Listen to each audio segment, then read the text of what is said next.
Kabilang sa mga uri ng personalidad, ang Sigma introvert ay sobrang bihira. Ang mga introvert na ito ay puno ng mga kontradiksyon at maaari mong mapansin kaagad ang mga ito.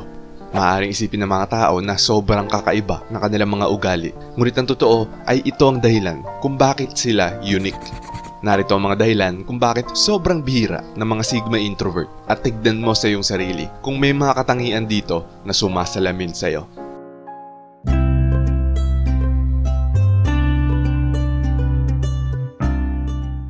Number 1. Tahimik ngunit napaka-adaptive. Kung paanong mas gusto nila ang pag-iisa, ang isang Sigma introvert ay mahilig ding tumahimik. Maaring siya ay expressive sa ilang mga sitwasyon sa mga taong lubos nilang kilala, ngunit mas gusto pa rin nilang magmuni-muni ng tahimik.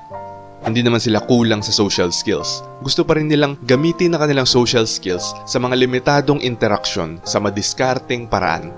Ang kanilang katahimikan sa kabilang banda ay nakakatulong sa kanilang kakayahang umangkop dahil ang kanilang matalas na pagmamasid ay karaniwang humahantong sa malalim na pagsusuri.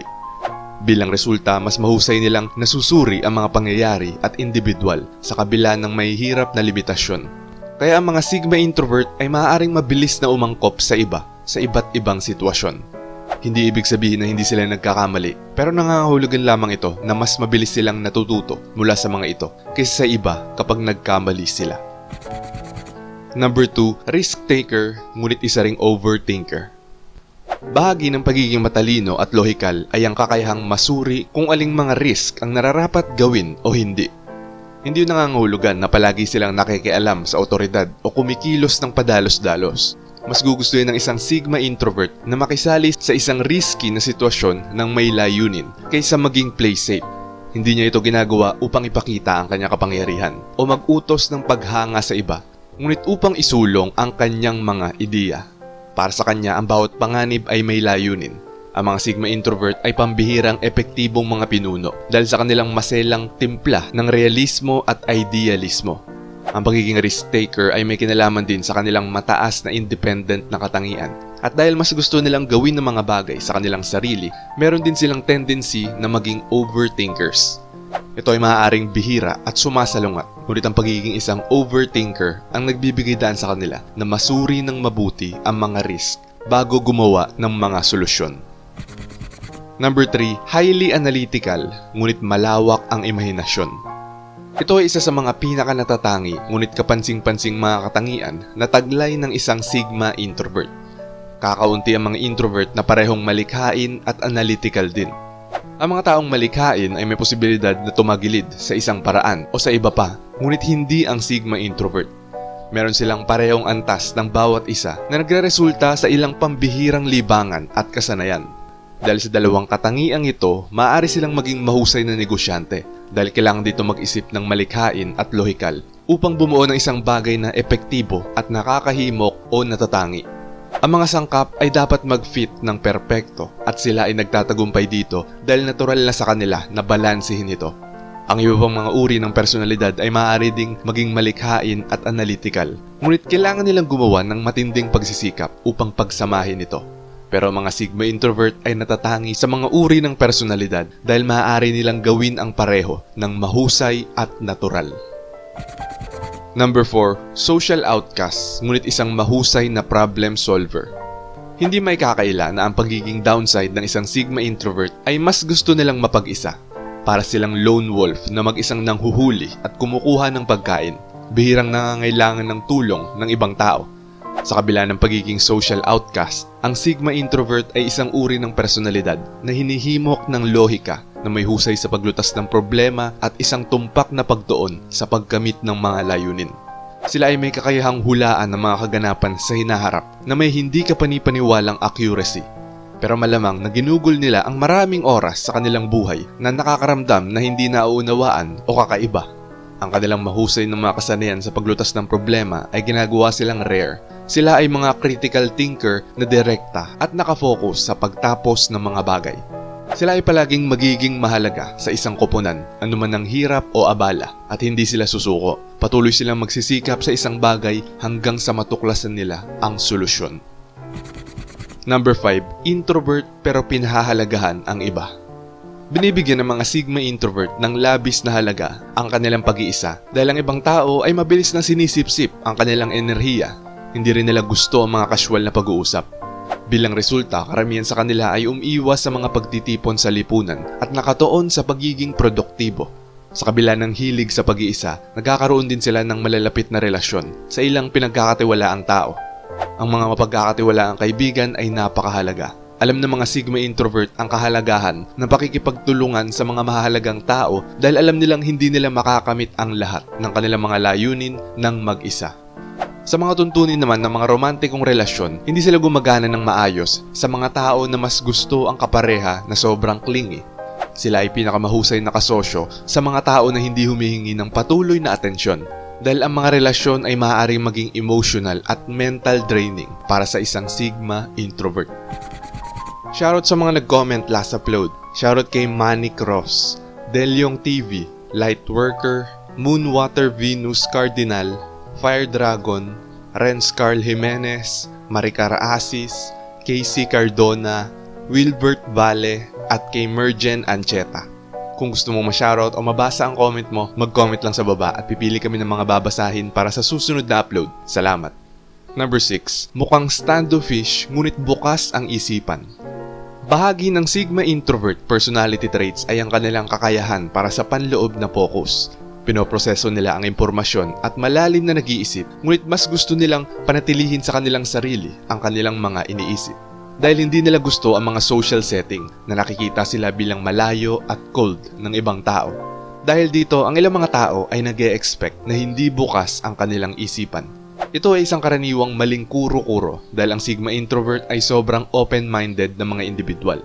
Bukas sila sa pagbibigay kahulugan sa anuman at malawak na nag-iisip tungkol sa isang malawak na hanay ng mga issue. Ngunit ang hindi pangkaraniwan sa kanila ay hindi nila kailanman ipinapahayag ang alinman dito. Kahit na bukas sila sa pagtalakay ng ilang paksa sa isang tao, hindi sila yung tipong masasabik tungkol sa kanila. Medyo contradictory ito na isa sa mga dahilan kung bakit hindi pangkaraniwan ang ganitong uri ng personalidad. Maraming open-minded na tao ang gustong magsalita tungkol sa mga paksa at ipakita sa iba kung ano ang iniisip nila. Pero mas gusto ng mga Sigma introvert na pag-isipan ng mga bagay ng mag-isa. Number 7. Likas na leader ngunit ayaw sa pamumuno. Ayaw mo bang itinutulak sa pamumuno ngunit madalas na napipilitan kang mamuno? Ang katotohanan ay ang mga Sigma introvert ay natural na mga pinuno. Meron silang lahat ng mga katangiang kinakailangan upang mamuno ng patas, makatarungan at sa tamang paraan. Ayaw lang talaga nila, mas gugustuhin nilang maupo at gawin ang mga bagay independently.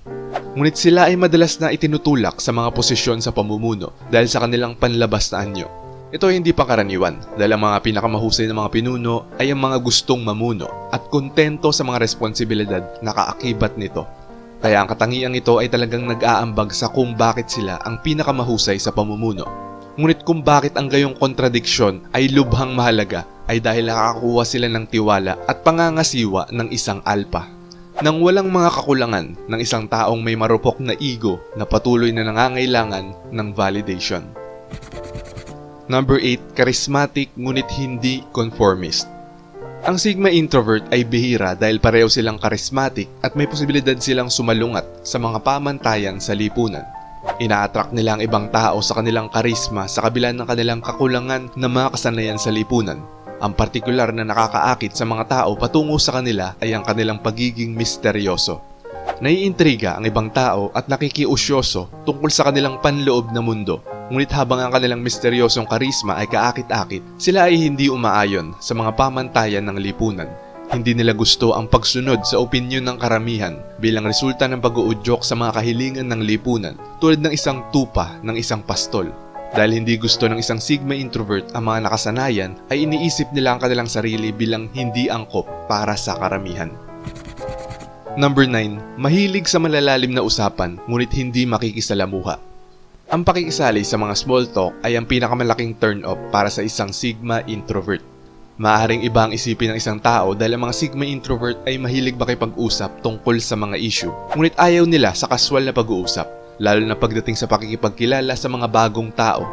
Mas gusto nila ang tunay na makabuluhang pag-uusap sa isang tao kaysa makipag-chit-chat sa mga random na estranghero.